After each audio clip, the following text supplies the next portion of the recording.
नमस्कार। आज हामी गेन्सेन पेज अर्थात् तपाईको वार्षिक तलब र कर विवरण देखाउने महत्त्वपूर्ण कागजात कसरी जाँच गर्ने र पुष्टि गर्ने भनेर धेरै सरल तरिकाले बुझ्नेछौँ। अब मुख्य जानकारी जाँचौँ। सुरुमा योर नेम बक्स जहाँ तपाईको नाम र योर एड्रेस हियर बक्स जहाँ तपाईको ठेगाना हुन्छ। अर्को बक्स करस्पन्डिङ जापानिज इयर यहाँ लेखिएको जापानी वर्ष जस्तै रेवा 6 वा रेवा 7 त्यही वर्षको तलब र करको लागि ठिक रूपमा मिल्नुपर्छ। अब total income of the year box कुल वार्षिक आय यहाँ तपाईले वर्षभरि पाएको कुल वार्षिक तलब लेखिन्छ र कुल आयकर total income tax of the year यो वर्षभरि तपाईबाट काटिएको कुल कर हो।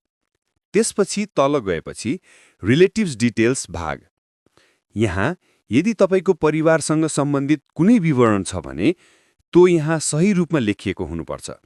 त्यसपछि कम्पनी डिटेल्स हियर बक्स यहाँ तपाई कार्यरत कम्पनीको नाम, ठेगाना, फोन नम्बर र अन्य विवरण ठ्याक्कै कम्पनी रेजिस्ट्रेसन अनुसार मिल्नुपर्छ। त्यसपछि अर्को बक्स डेट अफ बर्थ यहाँ तपाईको जन्ममिति पासपोर्ट र जाइरो कार्ड अनुसार ठ्याक्कै मिल्नुपर्छ। जन्म वर्ष चाहिँ अंग्रेजी वर्ष अनुसार लेखे पनि जापान वर्ष अनुसार देखा पर्छ। अन्तिममा ज्वाइनिङ वा रिटायरमेन्ट डेट यहाँ तपाईले कम्पनीमा कहिले काम सुरु गर्नुभयो र कहिले छोड्नुभयो भनेर लेखिन्छ। तपाईले गर्नुपर्ने यति हो। सही गेन्सेन बनाउनु भनेको तपाईको इमिग्रेसन, कर र भविष्यका सबै प्रक्रिया सजिलो बनाउनु हो। भिसा नवीकरण र एजयू भिसा लागि अत्यन्तै महत्त्वपूर्ण टिप्स। धेरै कामदारहरूको भिसा नवीकरण नहुने वा लामो अवधिको भिसा नपाउनुको एउटा मुख्य कारण गेन्सेन चोसुहियोमा परिवारको विवरण भर्ने तरिकामा रहेको छ। मुख्य समस्या अध्यागमनको दृष्टिकोण। गेन्सेनमा धेरै आश्रित वा डिपेन्डेन्स देखाउनु। यसले गर्दा तपाईको कर कम वा शून्य हुन सक्छ। तर जापान सरकारको बुझाइ सरकारले एक व्यक्तिले धेरै परिवारका लागि आर्थिक जिम्मेवारी बोकेको देख्दा आर्थिक स्थिरता पर्याप्त छैन भन्ने मूल्याङ्कन गर्छ। यसको परिणाम धेरै आश्रित देखाउँदा निम्तिने समस्याहरू।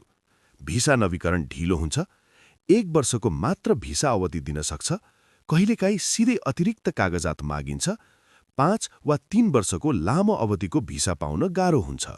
सर्वोत्तम सुझाव कर केही बढे पनि गेन्सेनमा बच्चाहरू र श्रीमान श्रीमतीलाई मात्र आश्रितको रूपमा राख्नुहोस्। अध्यागमनले खोजेको कुरा सन्तुलित आय, कर र पारिवारिक जिम्मेवारी हो। ठिक रूपमा भरिएको गेन्सेनसँगै सही पारिवारिक विवरण समावेश गर्दा तपाईलाई लामो अवधिको भिसा पाउन सहयोग गर्छ। यदि अझै सहायता चाहिएको छ भने हामी सदैव सहयोगका लागि तयार छौँ। धन्यवाद।